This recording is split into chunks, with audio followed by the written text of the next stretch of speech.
네. 굳이 중앙은행의 말을 뭐 파월이 뭐라고 얘기했어. 왜 봐요?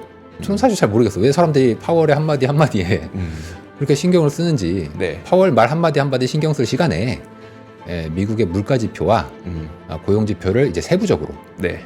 뜯어보는 게 훨씬 낫고, 일기 트럼프의 정책이 전 세계 경제에 미쳤던 영향을 보는 게 훨씬 더 생산적이고 미래를 예측하는데 더 도움이 되지. 파월이 이런 얘기하니까 이렇게 가고 저런 얘기하니까 저렇게 가고 너무 그걸 신뢰하지 마라. 물론 중앙은행은 그것을 자기네들의 통화정책의 중요한 커뮤니케이션 수단으로 쓰는 건 맞지만 네. 우리는 돈을 걸고 있잖아요. 근데 돈을 벌어야지. 거기에 중앙은행 믿고서 나중에 왜 배신해요? 이런 얘기 해봐야 네. 누가 내 돈을 보상해 주냐는 겁니다. 자, 요즘에 워낙 우리나라 경제가 내년에 더 힘들 것 같다라는 전망들이 여기저기서 속속 많이 나오고 있는 상태잖아요. 이런 가운데 한국은행이 얼마 전에 지난주에 이제 금리를 또 2회 연속 깜짝 인하를 하고 나니까, 이게 원래는 미국이나 이런 데서 야, 금리 인하했대, 그럼 앞으로 좋아지나 보다, 이런 생각을 갖는 반면에 우리나라에서 금리 2회 연속 인하하니까 야, 진짜 상황 안 좋은가 보다. 똑같은 인하를 갖고도 이렇게 보는 시각의 차이가 꽤 큽니다. 그만큼 지금 우리나라 경제에서 갖고 있는, 드리우고 있는 그림자에 대해서 많은 분들이 좀 걱정을 하고 계시는 얘기겠죠.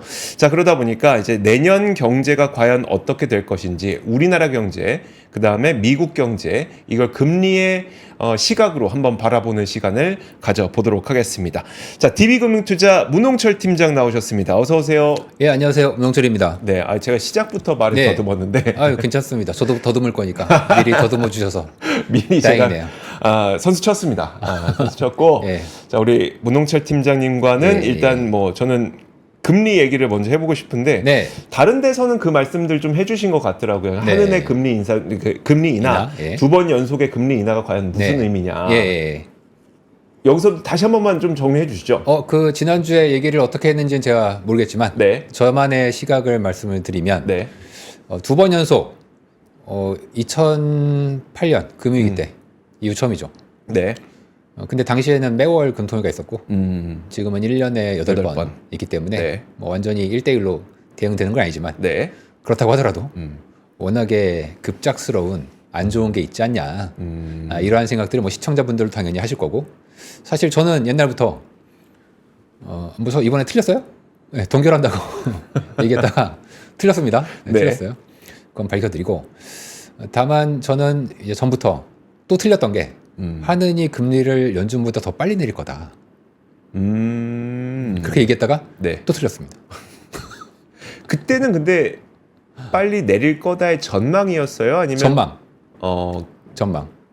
아니면 거다. 경제 상황을 보니까 당연히 빨리 경제 내려야 한다. 전망이죠. 예, 경제 상황을 봤더니 네. 저는 빨리 내려야 된다. 그리고 지금 이게 녹록치 않다. 큰일이다. 그 얘기를 저는 얘기하고 다녔고, 네. 근데 통화정책을 제가 하는 게 아니지 않습니까? 그렇죠. 통화정책 저분들이 하는 거니까. 근데 이제 이분들이 그동안, 그러니까 이번 회의 말고 지난번 10월달 회의 때까지 이제 금통위원분들이 얘기하셨던 거를 이제 잘 들어보면, 강남 부동산, 네. 가계부채 잡아야 된다. 그러니 금리 인하를 천천히 갈랬구나. 제가 생각하는 건 있지만, 네. 또 이제 그분들이 그렇게 하신다니까. 그럼 1월 달쯤에나 금리를 인하할래나? 그렇게 저희는 전망하고 있었죠. 네. 그러다가 사실 저희도 좀 깜짝 놀랐습니다. 사실은 그 같은 지난주 초부터 네. 약간 그 외국인들이 선물 시장에서는 국제 선물을 계속 매수를 하긴 했거든요. 샀어요. 네. 매수했다는 건 이제 금리 인하에 베팅을 하는 게 그렇죠. 아니냐라는 네. 이제 의심이 좀 있었고, 금리 인하를 주장하는 일부 IB도 있긴 했었고, 근데 저희도 진짜 얘네들이 뭔가 들었나? 그런 느낌이 좀 있긴 했어요. 네. 근데 실제 깜짝, 왜냐면 옛날에도 외국인들이 먼저 움직이더라고요. 약간 이 얘기가 좀 셌을 수도 있고. 그래서 금리 인하를 할래나 해서 이제 깜짝 인하를 했습니다. 사실 저는 빨리빨리 해야 된다. 네. 이렇게 봤던 입장이지만 실제 인하는 좀 느려졌었고. 왜 바뀌었냐? 왜냐면 지난 금통위에서는 앞으로 3개월 동안 현재 수준을 유지한다. 네. 현재라는 건 이제 인하하기 전에 3.25%를 유지한다라는 전망이 이제 금통위원회 다수를 차지하고 있었거든요. 그럼에도 불구하고 왜 갑자기 한 달 반 사이에 이게 바뀌었냐? 네. 주요 원인으로 이제 금통위에서도 지적을 했던 것은 레드 스윕, 미국의 상하원과 대통령은 뭐 당연히 네. 트럼프가 레드 스윕을 만들어내면서 향후에 미국의 무역에 대한 강한 압박이 네. 전 세계적으로, 한국은 사실 무역으로 먹고 사는 나라인데 무역을 압박하면 우리나라 지금 수출 성장률도 계속 둔화를 보이고 있거든요. 아직 네. 무역 전쟁 시작도 안 했는데 둔화되고 있다는 것은 굉장히 우리가 중요하게 좀 안 좋게 생각해야 되는 것이고, 거기에 무역 전쟁을 시작하면 네. 더 나빠질 거잖아요. 우리가 2018년에 이미 무역 전쟁을 한번 겪었었지 않습니까? 네. 그때 한국 경제가 굉장히 안 좋았어요. 특히 무역으로 먹고 사는 나라니까. 그러다 보니 내년도의 성장률에 대해서 다소 이제 부정적인 기류가 나타났었던 거고, 이것을 금통위가 네. 전망을 수정하게 된.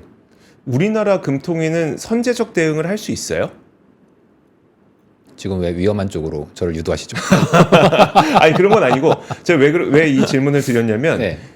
그 금통위 있고 바로 다음 날 네. 산업활동 동향이 나왔는데 또 공교롭게도 트리플 감소가 나왔어요. 네. 그거 그러니까 이런 걸 보면서 이게 그 레드 수입이 됐기 때문에 네. 교역이 감소할 걸 전망을 해서 한국은행이 금리를 내릴 수 있는 거냐, 네. 아니면 네. 실제 그 수치는 얼추 나온 거잖아요. 네. 그 수치를 보고 금리를 인하한 거냐, 네. 이게 저는 차이가 꽤 클 것 같거든요. 전자라고 보시면 됩니다. 아 그래요? 즉 미국의 정치적인 환경 변화가 네. 좀 더 크게 작용을 했다. 뭐 지표가 중요한데 선제적으로 대응하기 위해서는 앞으로 미국이 취임을 하고 국회의원들이 다들 임기를 시작하는 네. 내년도부터 시작될 전 세계적인 무역 전쟁에 대해서 우리가 사전적으로 대응하기 위해서는 어쩔 수 없이 미리 좀 움직여야 될 필요가 있지 않겠습니까? 그런 면에서의 이제 액션이다. 그렇다 보니까 이제 많은 분들이 좀 오해를 하시는 게 네. 아니 중앙은행이 기준금리 3개월 동안 뭐 현 수준 유지한다고, 그러니까 예전에 3.25% 유지한다고 했는데 왜 바꾸냐? 네. 그게 아니고 상황이 변했기 때문에 그 변한 상황에 맞춰서 정책을 쓰는 겁니다. 그러니까 이 말을 거꾸로 하면 네. 굳이 중앙은행의 말을 뭐 파월이 뭐라고 얘기했어? 그걸 왜 봐요? 저는 사실 잘 모르겠어. 왜 사람들이 파월의 한마디에 그렇게 신경을 쓰는지. 네. 파월 말 한마디 신경 쓸 시간에 미국의 물가 지표와 고용 지표를 이제 세부적으로 네. 뜯어보는 게 훨씬 낫고, 우리 인간의 역사, 특히 역사라고 하는 거는 이제 트럼프가 이미 일기 집권을 한 적이 있으니까 네. 일기 트럼프의 정책이 전 세계 경제에 미쳤던 영향을 보는 게 훨씬 더 생산적이고 미래를 예측하는데 더 도움이 되지.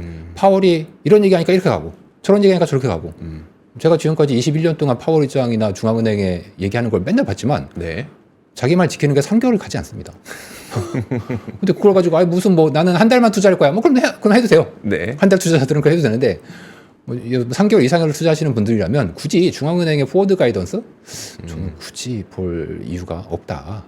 너무 그걸 신뢰하지 마라. 물론 중앙은행은 그것을 자기네들의 통화 정책의 중요한 커뮤니케이션 수단으로 쓰는 건 맞지만 네. 우리는 돈을 걸고 있잖아요. 내 돈을 벌어야지. 거기에 중앙은행 믿고서 나중에 왜 배신해요? 이런 얘기 해봐야 네. 누가 내 돈을 보상해 주냐는 겁니다. 그런 면에서는 독립적인 생각과 판단이 필요하다. 그럼 한은은 앞으로 좀 어떻게 금리를 더 할 것 같으세요? 인하를 하긴 할 텐데 언제쯤 더 인하를 하게 될지 전망은 갖고 계실 거잖아요. 전망이요? 저의 전망? 네. 내년에 뭐 분기별 한 번씩 네. 인하해서 뭐 3분기까지 네. 하면 이제 2.25%가 되겠죠. 네. 그 정도까지 저희는 누가 목에 칼을 들이대고 저한테 뱉어내라 네. 하면 저는 그렇게 엑셀에 적어드립니다. 그러나 네. 그 전망이 실제로 달성될 거라고 생각하지는 않습니다. 실제로는 이제 리스크의 확률로 얘기를 하는 거예요. 네네. 실제로는 아마 그 방금 말씀드린 그것보다 더 밑으로 내려갈 리스크가 70% 이상입니다. 그럼 경제가 더 안 좋을 것 같다고 보시는 거네요. 더 정확하게 얘기하면 물가가 더 크게 떨어지는 쪽으로. 물가가 더 크게 떨어지는. 혹은 반대로 저의 생각이 틀리고 네. 2.25도 가지 못하거나 뭐 위로 가는 확률은 뭐 20%대. 그러니까 확률상 보면은 저를 포함한 시장의 일반적인 전망보다 물가와 경제 뭐 둘은 같은 거죠. 네네. 경제 나쁘면 물가 떨어지는 네. 거니까. 둘이 모두 아래쪽으로 떨어질 리스크가 더 크고요. 이거는 우리가 뭐 굳이 누가 복잡하게 뭐 경제학자가 뭐 노벨상 받은 누가 얘기한다 그런 거 믿지 마세요. 왜냐하면 다 그 사람들 뭐 특정 정당에 들어가 있는 사람들인데 그 사람 말을 믿을 이유가 전혀 없습니다. 똑똑하니까요. 똑똑한 사람이 설마 그래요. 똑똑한 사람이 그래요. 왜냐하면 복잡계를 얘기하는 거기 때문에 우리가 뭐 수학이라는 것을 속일 수는 없지 않습니까? 네. 하지만 복잡계는 속일 수가 있어. 왜냐하면 뭐가 원인이고 결과인지 알기가 되게 어렵단 말이에요. 그렇기 때문에 우리는 독립적으로 생각해야 되는데 내년도에 아마 저는 2018년과 똑같은 일이 벌어질 거라고 봅니다. 2018년이요? 예. 기억 안 나시죠? 관세전쟁? 기억 안 나시죠? 아니요, 저는 그때 기억이 굉장히 생생해. 생생해요? 네. 2018년 어땠어요? 16년부터 18년, 19년까지 네. 관세 전쟁이 벌어졌던. 더 정확하게 얘기하면 금리 인상했던. 더 정확하게 얘기하면 네. 무역 전쟁은 트럼프가 취임하자마자 시작하지 않았어요. 네. 18년 초부터 시작했습니다. 더 정확하게 얘기하면. 네. 그리고 18년부터 관세를 매기기 시작했습니다. 네. 그래서 지금부터 매길 거잖아요. 그렇죠? 따라서 우리가 봐야 될 시기는 18년부터입니다. 18년의 상황을 보면 네. 이거는 여러분들 전혀 복잡하게 생각할 필요가 없어요. 그냥 지극히 여러분의 건전한 상식에 의거해서 경제를 그냥 인간이다. 그렇게 생각하세요. 인간도 복잡계지 않습니까? 우리의 뇌, 면역체계 전부 복잡계잖아요. 한번 생각해보세요. 내가 피가 막 몸에 흐르잖아요. 피를 막아. 그럼 몸이 좋을 수가 있겠어요? 안 좋죠. 경제도 똑같습니다. 무역이 활발하게 일어나서 물건이 왔다 갔다 하고 사람이 국경을 넘나들면서 이동을 하고 일을 하고 이건 마치 우리가 먹을 걸 잘 먹고 피가 열심히 몸에 잘 흐르는 그런 것에 비유할 수 있단 말이에요. 네. 그렇다면 몸도 건강해질 거고 경제도 성장을 하겠죠. 인플레이션은 그 결과로서 나타나는 그렇죠. 거죠. 경제가 성장이 되면 인플레가 나타나는 거고 네. 물론 코로나 인플레이션은 이것과는 좀 달라요. 정부가 직접 호주머니에 돈을 중저소득자 중심으로 꽂아준 것이 인플레 원인이었습니다. 네. 물론 이런 얘기하면 민주당 쪽 사람들, 미국 민주당 그 사람들은 굉장히 싫어하지만 이제 그게 근본 원인이었던 거고. 근데 무역 전쟁 막잖아요. 피를 막어. 네. 그러면 성장은 떨어지겠죠. 성장이 떨어지면 인플레도 떨어지겠죠. 떨어지겠죠. 네. 그런데 미국의 무슨 배웠다 하는 경제학자들은 뭐 성장에 대해서는 뭐 좋다는 사람도 있고 나쁘다는 사람도 있는데 인플레에 대해서는 모든 경제학자가 오른다라고 얘기합니다. 이론적으로 보면 네, 지금 여러 가지 정책들을 지금 예고하고 있는 것들이 있잖아요. 그렇죠. 예를 들어 뭐 관세라든지. 네, 그럼 관세를 집행을 하면 네, 결국 물건 가격이 오를 것이고 네. 물건 가격이 오르는 것은 인플레다. 인플레다. 거기서 뭐가 틀린 겁니까? 자, 관세를 매기면 수입 물가가 올라가고 이것은 인플레다. 여기에는 굉장히 중요한 전제가 필요합니다. 물량이 줄어들지 않는다는 점. 첫째, 말씀하신 대로 수요가 고정해야 됩니다. 네. 물건값이 올라도 수요가 고정해야 돼. 다른 데로 바꾸면 안 돼요. 두 번째, 그것보다 훨씬 중요한 조건이 하나 더 있습니다. 뭐가 있을까요? 환율이 변하면 안 됩니다. 그렇죠. 경제학의 모든 이론에는 전제 조건이 있는데 그 전제 조건이 전부 쓰레기면 결과도 쓰레기입니다. 네. 우리는 이것을 통계에서 garbage in, garbage out이라고 하죠. 쓰레기가 들어가면 쓰레기 가지고 음식을 열심히 해봐야 네. 쓰레기가 나오는 거지. 네. 마찬가지입니다. 우리가 분석을 할 때도 쓰레기의 가정사항을 하면 결과적으로는 이게 맞지 않는 결과가 나오게 돼 있어요. 즉 경제학의 모든 대부분의 이론들은 인과율적인 분석을 특정 가정 하에서 이루기 때문에 네. 결과적으로는 복잡계와는 전혀 말도 안 되는 결과가 나오게 돼 있어요. 자, 한번 생각해 보세요. 제가 만약에 그 반대쪽 얘기해 볼까요?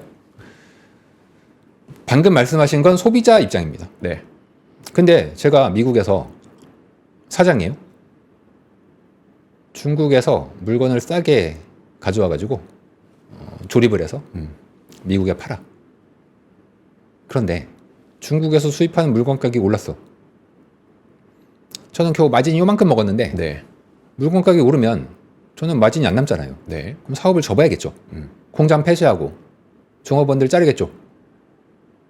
그럼 생산 활동이 줄어들죠. 네. 종업원들은 소비할 돈이 없죠. 네. 고용이 줄어들겠죠. 이건 어떻게 설명할 거죠? 플러스와 마이너스가 있습니다. 아까 말씀하신 되게 수입 물가가 증가해서 물가가 올라간다. 그러면 우리는 굳이 이거를 두 가지가 있는데 저처럼 이렇게 인문학적으로 접근하는 좀 복합적인 전체적인 관점에서 접근하는 방법이 있고 네. 또 하나는 그냥 역사를 보면 돼요. 역사.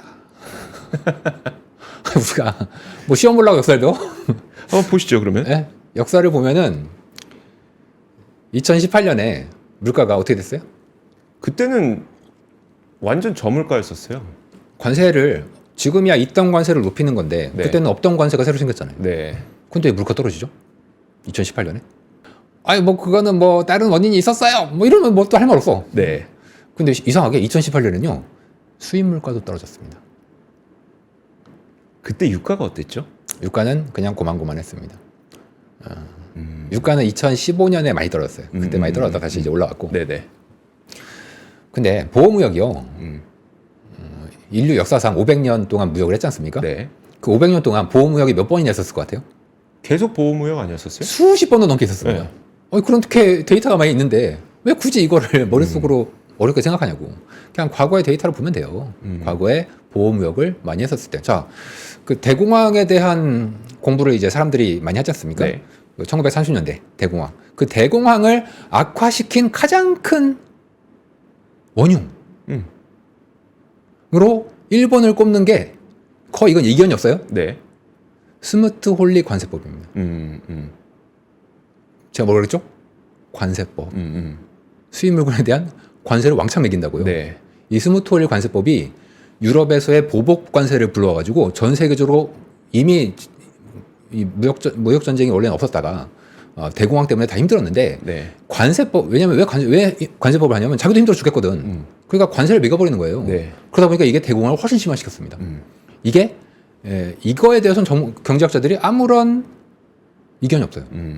그럼 당연히 30년대에 물가가 떨어졌겠죠. 맞아요. 디플레였어요. 대공황이기도 했고. 근데 왜 지금은 관세를 인플레라고 얘기하죠? 저는 이해를 할 수가 없어. 제가 생각하는 어떤 인간의 관점, 네. 경제를 종합적으로 보는 관점에서는 관세를 매기잖아요. 그러면 이것은 디플레를 가져옵니다. 실제 역사적으로 모든 관세는 늘 디플레를 가졌습니다. 늘. 예외가 한 번도 없어. 따라서 역사를 보면은 우리는 관세가 디플레를 가져오겠구나. 결국 근데 관세라고 하는 게 수요를 줄여서 공항까지는 좀 오버라고 하더라도 네. 결국 관세라고 하는 게 수요를 줄여서 네. 수요를 떨어뜨리다 보니까 성장률도 떨어져. 더 정확하게 얘기하면 그 수요 쪽에 너무 포커싱 하시면 안 돼요. 네. 제가 방금 인문학적 접근을 한다고 예. 했지 않습니까? 죄송합니다. 문송합니다. 제가 문과여가지고 네. 정말 문송해서 죄송한데 경제를 전체적으로 제가 아까 사람의 비유를 했지 않습니까? 네네. 아니, 피가 흐르는 걸 막는 거니까. 피가 흐름을 막으면 물건의 흐름, 사람의 흐름을 막으면요 경제가 좋아질 수가 없어요. 그러니까 이건 그냥 무조건 그냥 가라앉는 경제일 수밖에 없는 거예요. 그런 면에서 관세보다 더 안 좋은 게 또 있죠. 이민자 추방. 네. 이건 아마 제가 볼 때 지금 사람들 이민자 추방에 대해서 지금 민주와 공화당이 서로 이민자들 받아들여야 돼요. 인도적으로 이게 지금 문제가 아니에요. 이민자를 추방하잖아요. 그러면 미국이 지난 4, 5년간 성장했던 첫 번째 요소는 현금 살포였었고요. 네. 두 번째가 이민자입니다. 이민자가 앞으로 완전히 끊기는 걸 넘어서 네. 아니, 끊겨도 문제야. 왜냐면은 바이든 때 이민자를 하도 많이 받아가지고 이 어마어마한 이민자가 와서 직장을 구하고 돈 받아서 소비하고 생산활동하고 집도 구하고 그게 미국 경제에 어마어마한 영향을 긍정적으로 미쳤단 말이에요. 이게 중단되는 건 지금 둘째치고 네. 쫓아낸다면서요. 뭐 얼마나 쫓아낼지 모르겠지만 최소 중단되는 건 아무도 의심하지 않습니다. 근데 중단되는 순간 미국 경제는 고용과 성장률, 소비가 급격하게 성장세가 떨어지게 돼 있어요. 왜냐면 미국 국민들한테 물어보잖아요. 그럼 다들 경제가 안 좋대. 근데 소비 지표랑 생산 지표, 미국의 성장률을 보면 좋아. 좋아요. 고용도 좋아. 그 이유는 이민자 때문입니다. 근데 이걸 끊는다잖아요. 그러면 어떻게 미국 경제가 더 좋을 수가 있겠습니까? 결과적으로 현재 트럼프가 쓰는 정책 가장 메인 첫 번째 관세, 두 번째 반이민. 이것은 미국뿐만 아니라 전 세계에 엄청난 부정적인 디플레이션 압력을 가져오게 돼 있습니다. 디플레이션을 그 이민자 조금 더 가보면 네. 그 미국은 현재 그 일할 사람이 되게 부족한 상태잖아요. 네. 은퇴도 상당히 많았었고. 그렇죠. 그래서 여전히 고용은 좀 타이트한 상태라는 이야기를 아직도 네. 연준에서 하고 있는 상태고. 연준은 이제 트럼프 잘 되는 걸 못 보니까. 죄송합니다. 근데 이제 그 이민자를 만약에 그러니까 불법 이민자겠죠. 네. 합법 이민자를 뭐 그럴 리는 없을 네. 거고. 불법 이민자를 이제 쫓아내게 된다면 네. 인력 부족은 다시 한번 도래할 가능성도 있고. 즉 방금 말씀하시는 게 미국의 대부분의 예. 이코노미스트들이 주장하는 겁니다. 그러니까 그 주장에 대해서 임금이 다시 올라간다. 한번 여쭤보는 거예요. 예, 임금이 올라간다. 올라간다. 그로 인해서 인플레가 온다. 왜냐하면 이제 불법 이민자들은 상대적으로 합법 이민자들보다도 임금이 낮았던 것으로 많은 분들이 좀 추정을 하고 계시더라고요. 맞습니다. 그러겠죠. 정확하게 어떻게 예. 얼마를 받는지는 알 수 그건 없으니까. 그냥 이제 상식적으로 네네. 맞습니다. 그분들 쫓아내면 임금 올라간다. 임금 올라가니까 인플레 온다. 그런 논리에 대해서는 어떻게 제가 설명해요? 반대로 얘기해 볼까요? 네네. 그분들이 와서 일하고 임금 받아서 소비했잖아요. 집도 사고 그렇죠. 사라지잖아요. 네. 근데 어떻게 인플레가 생기죠? 수요가 줄어드는데. 자, 이러다 보니까 이 복잡계는 네. 전체적으로 봐야 되는 겁니다. 그래서 제가 인문학적 접근을 해야 된다는 거예요. 자꾸 이게 그러면 수요가 어떻고 네. 공급이 어떠니 이렇게 그거는 따지다 아주 이 복잡계에 정말 여기만 딱 봐가지고 요거니까 이거 이게 보통 어떤 사람이 이런지 알아요? 자기 주장을 정해놓고 그 주장을 관철시키려는 사람이 이 복잡계의 특정 한 부분을 뽑아서 이것 때문에 이렇게 돼. 따라서 이건 안 좋아 혹은 좋아 라고 얘기할 때 그거를 가져다 쓰시는 거예요. 대표적으로 트럼프를 까고 싶다. 네. 트럼프 정책에 대해서 반대한다. 그러면 이민자를 추방하면 뭐 예를 들어서 제가 경제학자인데 이민에 대해서 저는 굉장히 찬성해. 트럼프가 너무 싫어. 그러면 그렇죠. 결론은 정해져 있죠. 네. 그 정해진 결론을 가져오기 위해서는 복잡계의 아주 특정한 부분만 빼서 얘기를 하면 됩니다.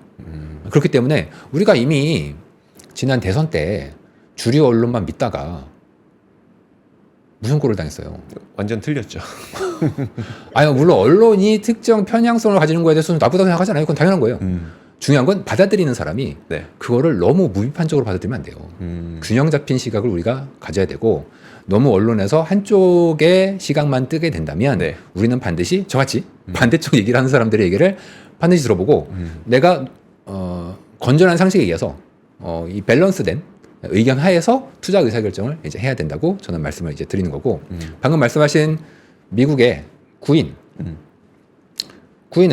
결국은 이민자로 충당을 했는데 그 이민자 충당이 앞으로 없어지면 미국의 구인 수요 여전히 많지 않냐? 네.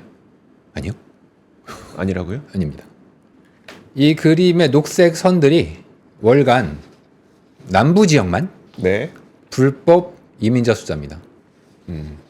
몇 명입니까? 지금 저게 월간 20만 건 넘게 있었었죠.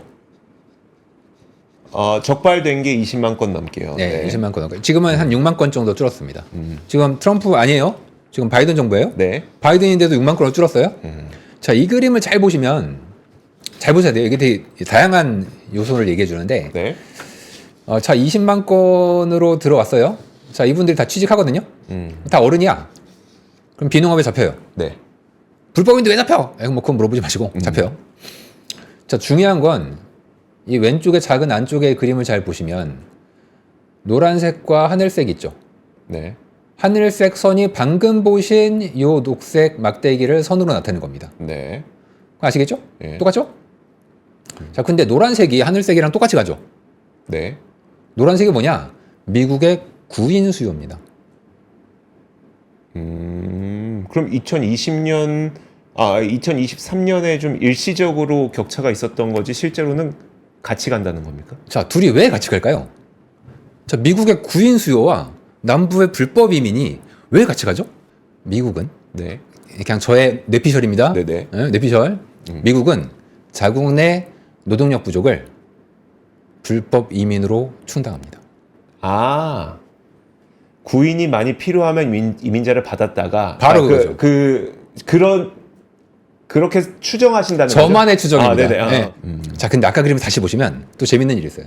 이 왼쪽 또 안에 조그만 그림 다시 한번 보세요. 이 조그만 그림 잘 보시면 이 녹색, 이 노란색이 계속 떨어지죠. 22년부터. 이 쭉 구인 수요가 줄어든다는 얘기야. 네. 사람을 별로 채용하고 싶지 않았다는 얘기예요. 네. 자, 줄어드는데 중간에 이 파란색 선이 한번 튄 적이 있어. 보시면 23년 말이거든요. 하반기.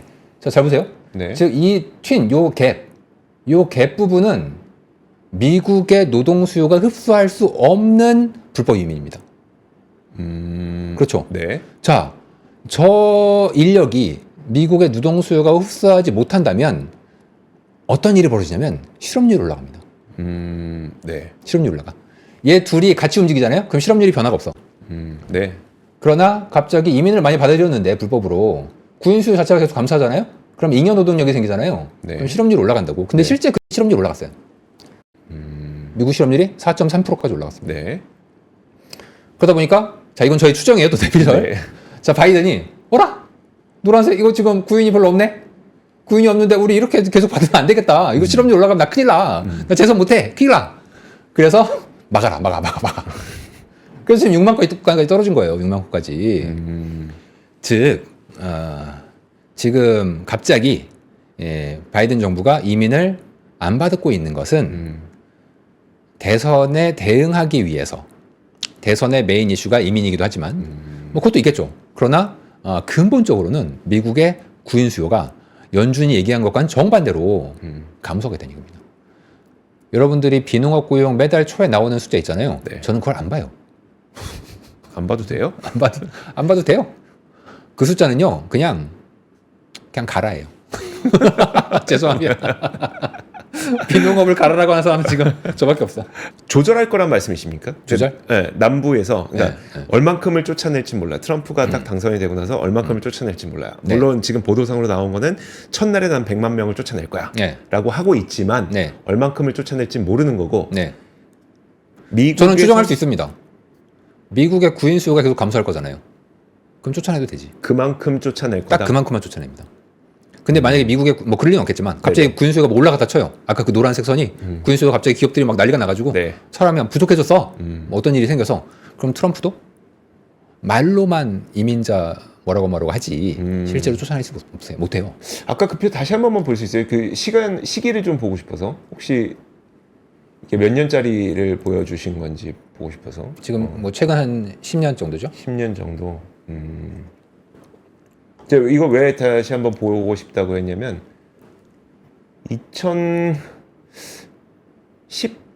2012년인가가 아마 피크였던 걸로 저는 기억을 하거든요. 1200만 피크라는 게 이민자가 들어왔던 게 피크. 가장 많이 들어왔던 8년이었었나 18. 의외로 오바마가 오바마 때 엄청 많이 들어왔었거든요. 처음에 들어왔다가 네. 그 다음에 많이 그랬죠. 쫓아냈습니다. 네. 그 다음에 계속 줄어들었던 기억이 있었거든요.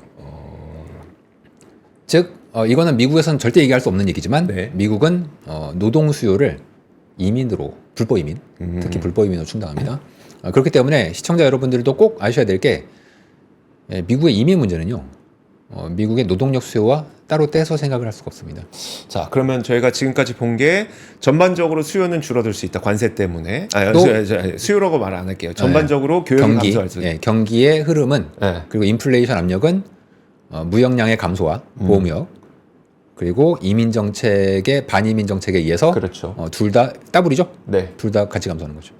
그래서 물가가 크게 내려갈 거다. 경기가 일단 떨어지는 거고 경기가 하강하는 거고 물가도 그에 맞춰서 같이 떨어질 수밖에 없을 겁니다. 그러면 그 다음으로 많은 분들이 말씀하시는 게 그 재정이거든요. 네. 재정으로 인해서 재정을 너무나도 크게 확대했을 때 네. 채권 발행이 너무 많아질 거다. 그렇죠. 그것 때문에 시장 금리 올라갈 거다. 이 네. 부분은 또 어떻게 봐요? 제가 그 얘기를 21년 동안 들었습니다. 네? 제가 맨 처음에 신입사원 때부터 들었던 얘기예요. 이건 제가 질문을 하는 게 또 물론 그게 영향이 없다는 게 아니야. 영향이 네. 있어요. 영향이 있는데 네. 이게 뭐라고 할까요? 그 사람이 이걸 막 쳐다볼 때가 있어요. 이 재정을 막 쳐다볼 때가 있어. 펀더멘털이라는 게 결국 물가가 금리를 결정하거든요. 네. 물가가. 근데 사람들이 물가는 뭐 신경을 좀 덜 쓰고 재정을 갑자기 신경을 쓸 때가 있어. 재정은 또 신경을 쓰는 이유가 뭐냐면 그 기본적으로 재정 건전론자들의 힘이 좀 세요. 재정을 쓰자는 사람들의 힘도 세지만 그럼 얘네들은 늘 언론에다가 흘려요. 미국 이러면 망한다. 네. 그러면 헤지펀드 매니저들이 그렇지 망하지. 그러면은 국채 숏. 또 그러면은 유명 헤지펀드 그 매니저가 한번 움직이잖아요. 네. 그럼 뒤에 이제 그 똘마니들이 그냥 같이 다 따라가. 그럼 걔네들 돈이 엄청 많잖아요. 그렇죠. 게다가 레버리지를 쓰니까. 그러면은 또 금리가 막 급등해요. 네네. 뭐 그게 틀린 건 아니야 사실. 틀린 건 아니에요. 그래서 작년 10월에 미국채 10년물 금리가 5% 넘었었어요.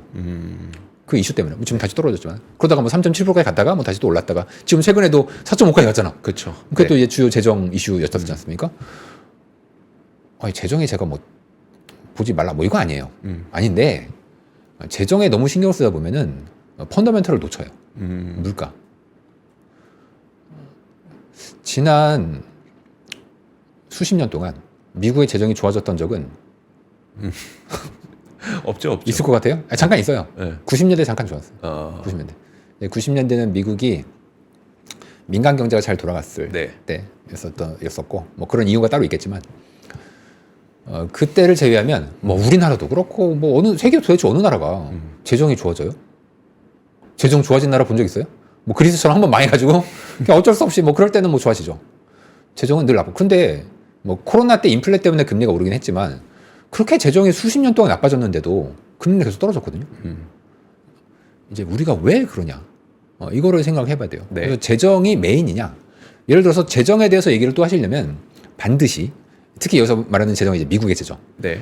미국의 재정에 대해서 얘기를 할 때 반드시 우리가 얘기를 또 해야 될 것은 대체제가 있느냐를 얘기해야 됩니다. 대체제. 미국채가 아닌 네. 대체제가 있느냐는 걸 생각해야 돼요. 자, 미국채가 만약에 재정 때문에 망가졌다 쳐. 그럼 뭐 살 거예요? 없죠. 없어요. 미국이 재정 때문에 진짜 굉장히 어려웠던 적이 한 번 있었거든요. 네. 그게 언제인지 아세요? 미국이 어려웠을 때. 미국이. 예. 언제였냐면 1980년대 초반. 그때는 미국이 달러로 채권 발행이 안 됐어요. 그 정도로 심각했어요. 네. 그 정도로. 근데 그때는 미국채 말고 대안이 있었습니다. 영국? 영국도 좀 애매해. 더 건전한 나라가 있죠. 일본이요? 마르크. 독일? 네, 독일 마르크화 채권이 당시로서는 가장 안전한 채권이었습니다. 80년대 초 얘기예요. 네. 그래서 미국이 독일 마르크화로 채권을 발행한 적이 있습니다. 왜냐하면 달러로 발행이 안 돼서. 네. 그게 볼커 의장이 금리를 이제 급등시켜서 이거 달러 망한다, 지켜야 된다 이렇게 했었을 때였어요. 지금의 문제는 당시만큼의, 왜냐하면 당시의 사정을 제가 정확하게 설명드리긴 좀 복잡하지만 당시만큼의 미국의 재정 우려가 있는 거라고 전 보진 않아요. 더욱 큰 문제는 대안이 없어요. 뭐 유로화를 살 거예요? 뭐 일본 국채를 살 거예요? 대안이 없습니다. 우리가 유동성을 풀었다, 혹은 돈이라는 것이 있다. 그럼 그릇이 있거든요. 네. 돈을 이제 물이라고 비유를 할 수 있는데 돈은 반드시 그릇에 담아야 됩니다. 그릇이 없잖아요? 그럼 물은 그냥 흘러서 사라져요. 그 그릇이 뭐냐? 국채입니다. 국채.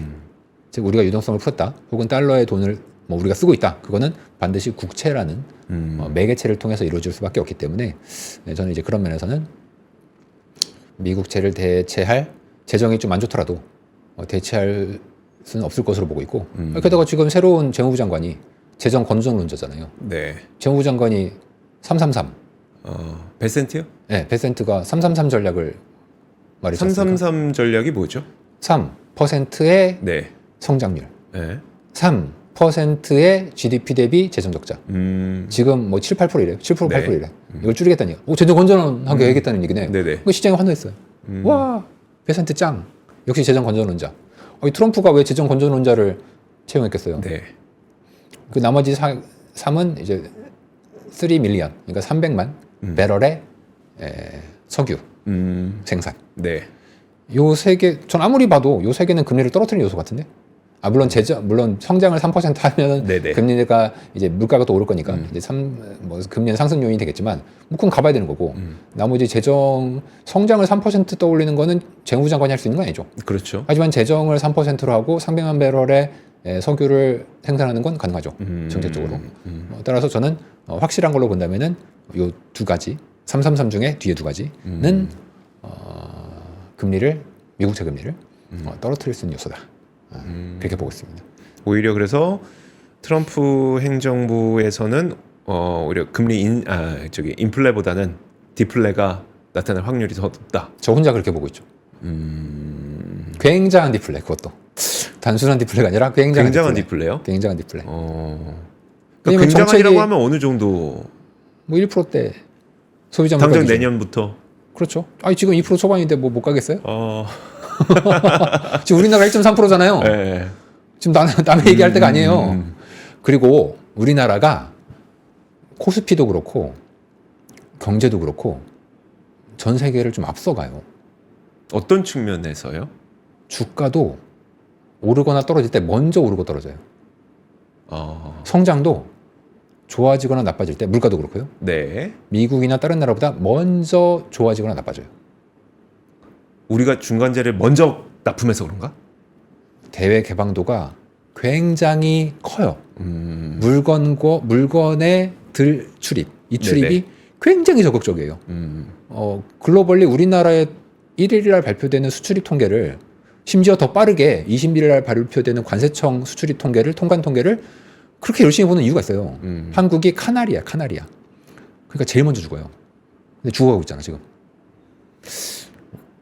표현만 좀 달리하시죠. 죄송합니다. 둔화되고 있죠. 확실히 네, 뭐 저도 이제 수출 증가율이 많이 좀 둔화되고 좋아졌으면 좋겠어요. 저도. 네. 그래 둔화되고 있잖아요. 근데 이게 이미 2018년에 그랬다니까요. 잠깐 1페이지 그림 잠깐 보시면 예. 1페이지에 있는 요 빨간색에서 파란색 선은 경기라고 보시면 돼요. 경기. 네. 뭐 혹은 금리라고 봐도 똑같아요. 금리가 경기 따라가니까. 파란색은 한국과 전 세계. 빨간색은 미국. 네. 그리고 가로축에는 시간이죠. 16년부터 19년까지. 코로나 전까지만 가져왔어요. 자, 보시면 점선으로 네모 박스 쳐놓은 부분이 미중 간의 무역 갈등이 극심했던 시기입니다. 자, 2018년 초부터 무역 갈등이 시작이 됐는데 네. 저때 보시면은 디커플링이 나죠. 파란색은 무역 전쟁 시작하자마자 꺾이죠. 네. 이게 한국이죠.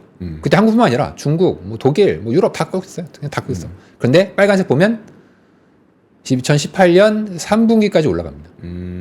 지금도 그렇죠. 네. 지금 미국 제외하면 전 세계 뭐 주가도 안 좋고 금리도 떨어지고 있고 한국은 지금 전저점을 금리가 깨고 내려갔거든요. 네. 자, 그때 미국이 디커플링 났잖아요.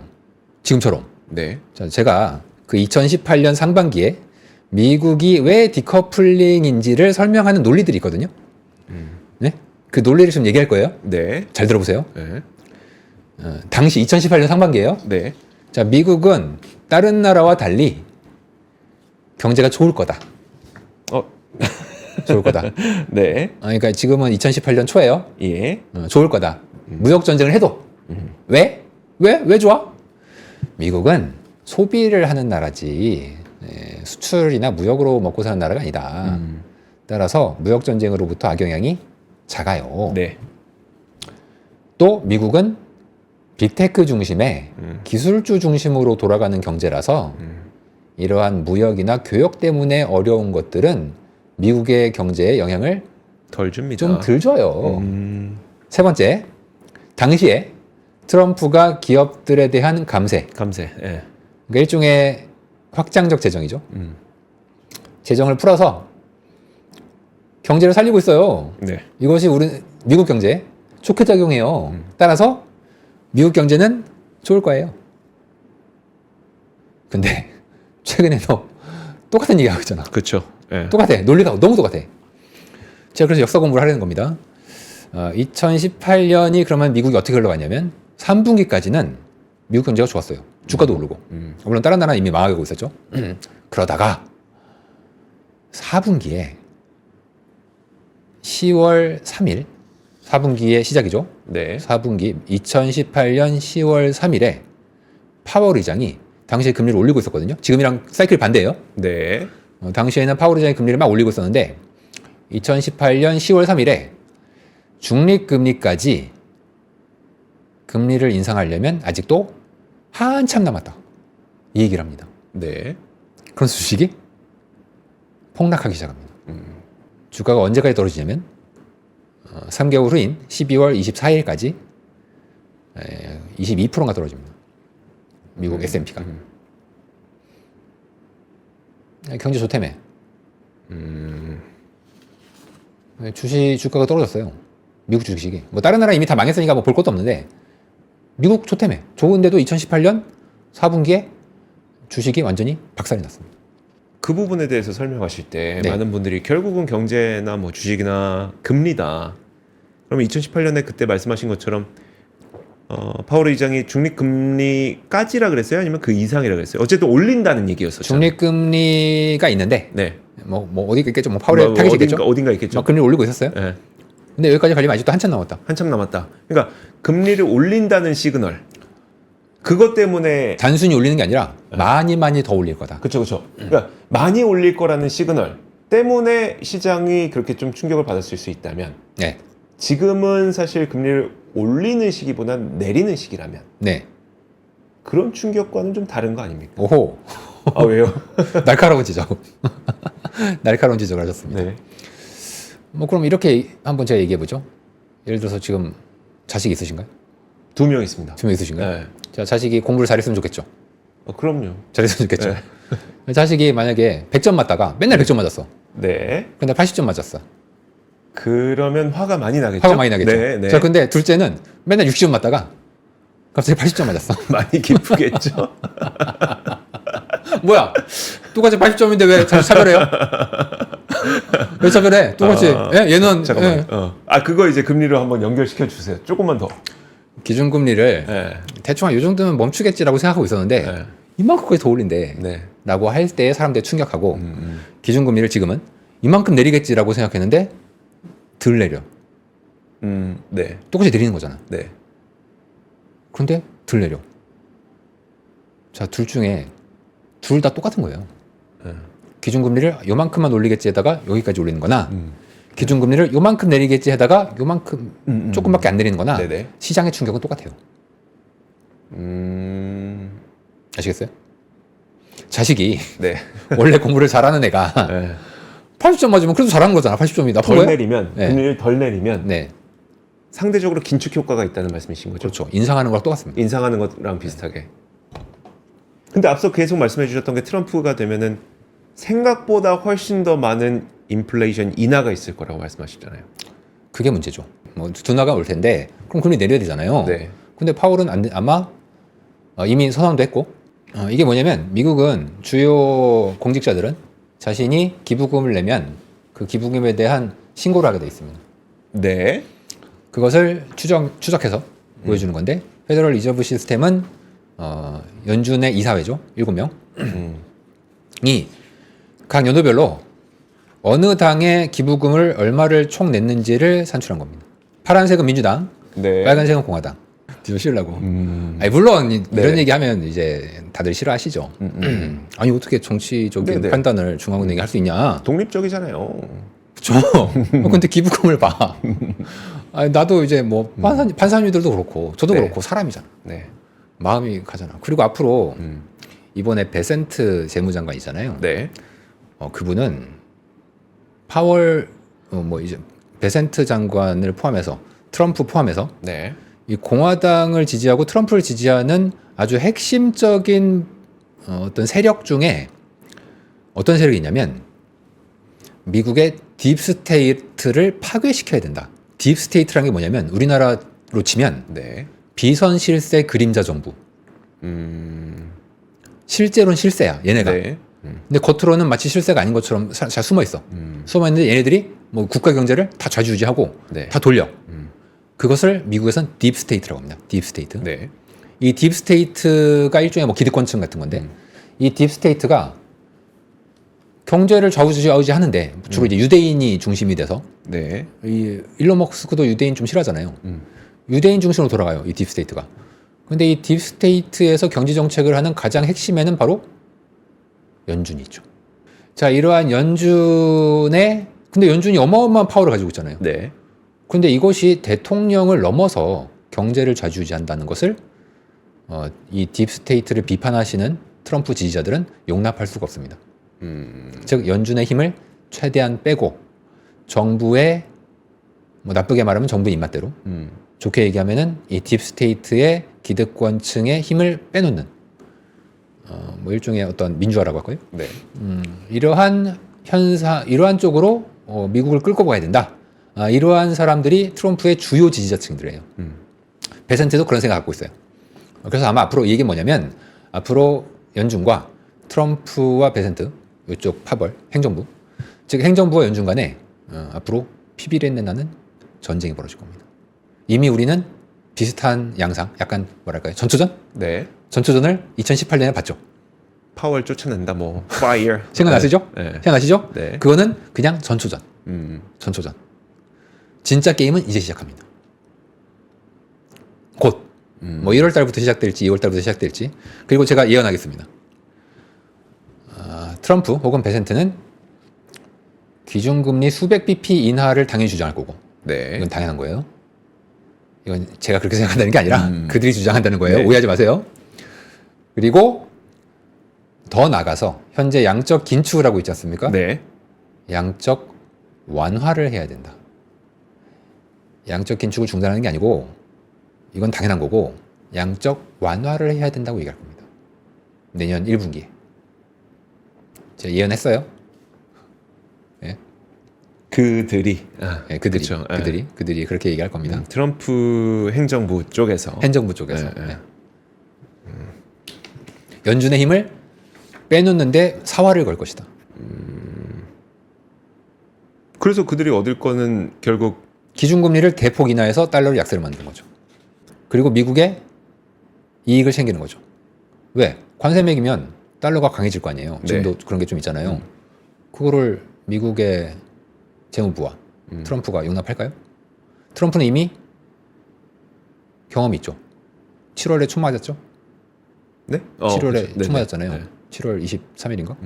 그리고 나서 트럼프 지지율이 확 올라갔거든요. 네. 그때 트럼프가 지나가면서 계속 뭐 이제 너 이제 물 들어왔다. 이제 너 열심히 지겠죠? 그 지면서 하는 말이 뭐였냐면 관세를 매길 텐데 일본의 엔화처럼 달러 대비 저렇게 대폭적으로 약세를 가면 당시 달러 엔 환율이 163엔까지 갔어요. 네. 모든 헤지 펀드들이 약 N 포지션을 잡았어. 트럼프가 거기다 대고서 네. 저런 식으로 대미 무역 흑자국인 일본이 엔화를 대폭적으로 절하시키면 네. 물론 뭐 일본이 좋아서 그런 건 아니지만 절하시키면 미국의 해가 된다. 이 얘기를 한마디 하자마자 네. 모든 헤지펀드들이 N 약세 포지션을 청산합니다. 즉 N을 롱으로 잡아요. 그 롱이 어떠한 후폭풍을 가져왔는지 다 아시죠? 그게 8월에 있었던 그 엔화 급등과 함께. 근데 사실 그거는 일본 중앙은행 총재 말이 단초가 됐었던 거잖아요. 잘못 알고 계십니다. 잘못 알고 있다고요? 네, 신문에 다 그렇게 나왔어요. 말씀하신 대로. 그때 금리 인상은 두 번째였거든요. 네. 왜 4월에 인상할 때는 아무 일 없고 7월에 인상할 때 그랬죠? 그리고 금리 인상하는 건 다 알고 있었어요. 네. 그런데 왜? 하필 그때 총선이 나왔죠? 그래서 앞으로 트럼프가 이제 취임식하고 무역 전쟁과 외환 정책에 대한 전쟁을 할 건데 잘 생각해 보세요. 이거는 그냥 뭐 어렵지 않아요. 어렵잖아. 자, 미국이 자국의 통화를 절하시키려고 하겠죠, 당연히. 네. 얘는 트럼프 1기 때도 그랬어.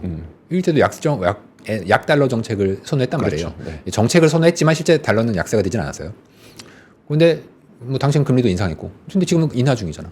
미국 경제도 둔화되고 있잖아요. 그러면 거기다가 딱 약달러 추진하기 딱 좋잖아요. 거기에 관세까지 매길 건데 약달러가 돼야 관세의 효과가 더 배가 되겠죠. 자, 미국이 만약에 약달러 정책으로 가게 되면 유럽, 일본, 중국, 한국은 어떤 정책을 쓸 수 있죠? 왜냐하면 미국이 관세까지 내려요. 네. 거기에 달러과 약세로 만들어. 그러면은 한국처럼 무역으로 먹고 사는 나라들은 어떤 정책을 써야죠? 그냥 때려 맞아요? 사실 우리는 원화 가치가 떨어져야 그나마 관세를 상쇄시킬 수 있죠. 자, 방금 네. 제가 얘기한 거 아닙니다. 뭐? 이게 이론적으로 그렇다는 거죠. 한번 말씀해 보세요. 네네. 뭘 말씀해? 지금 답을 다 얘기하셨는데. 답을 다 얘기했어. 답을 다 얘기했어요. 방금 그게 답입니다. 자, 문제는 그걸 한국만 할까요? 뭐 중국도 유럽도 하겠죠. 일본이야 금리 인상한다고 하니까 그러고. 어느 나라든지, 뭐 호주도 할 거고, 캐나다도 할 거고, 멕시코도 할 거고, 남미도 할 거고. 자, 근데 잘 생각해 보세요. 그러면은 한국이 먼저 지금 달렸잖아요. 네. 금리 인하했잖아.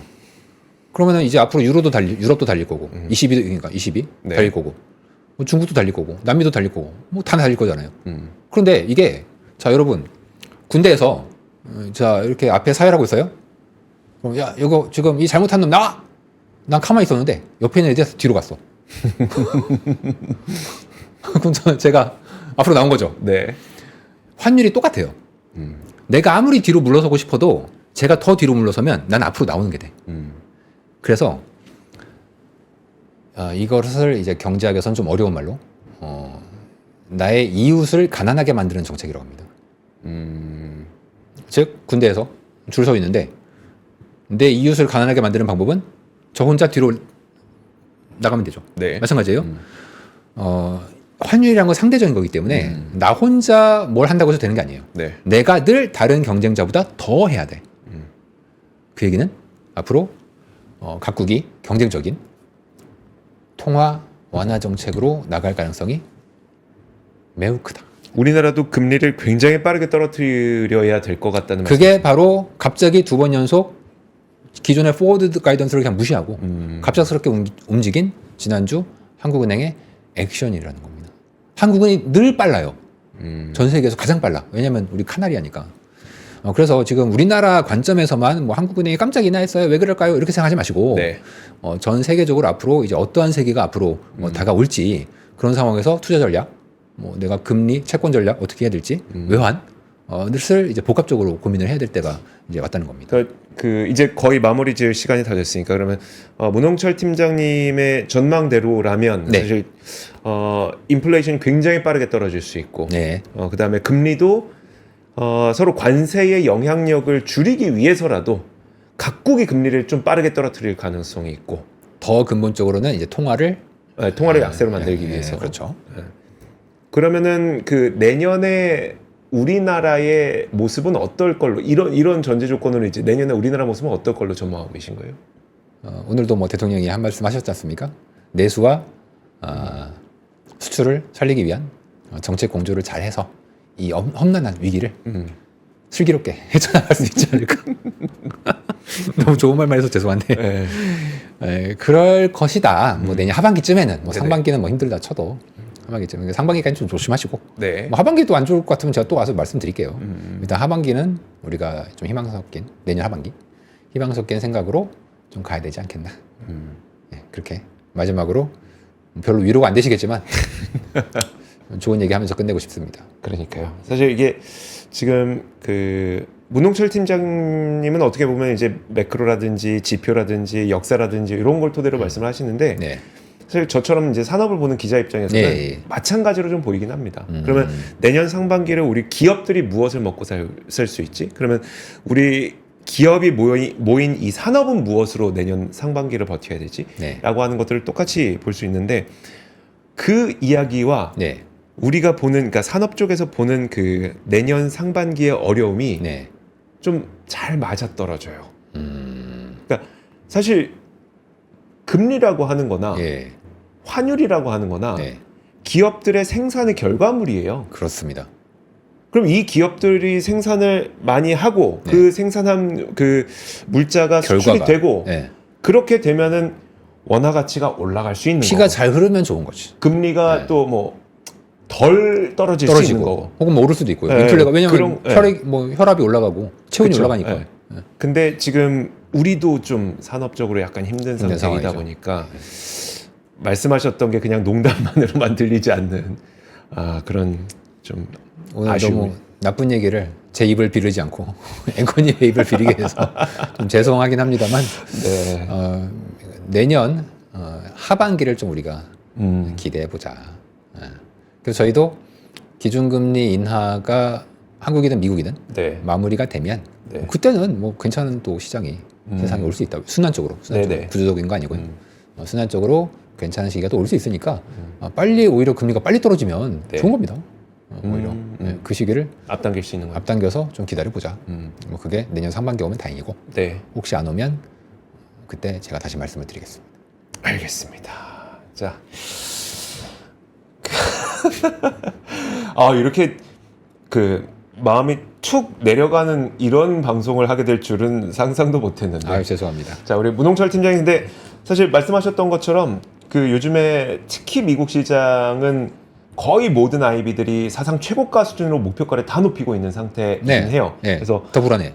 누구나 너도 나도 다 좋다고만 말을 하고 있는 그런 단계여서 사실 그게 또 한편으로는 약간 불안하기도 했었거든요. 2018년의 사례를 저는 한번 곱씹어볼 필요가 있다. 사실 물론 저는 문홍철 팀장님의 전망이 틀리길 바랍니다. 저도 틀길 바랍니다. 틀리고 앞으로 경제는 계속 좋길 바라는데 틀리는 바람과 함께 오늘 이 시간은 여기서 마무리를 짓도록 하겠습니다. 자, 오늘 DB금융투자 문홍철 팀장님과 함께 지금 현재 상태는 어떻고 내년은 어떻게 펼쳐질 것으로 전망되는지 일종의 소수 의견과 같은 의견이지만 그럼에도 한번 들어보는 시간을 가졌습니다. 자, 문홍철 팀장이었고요. 오늘 보내드리도록 하겠습니다. 고맙습니다. 네, 감사합니다.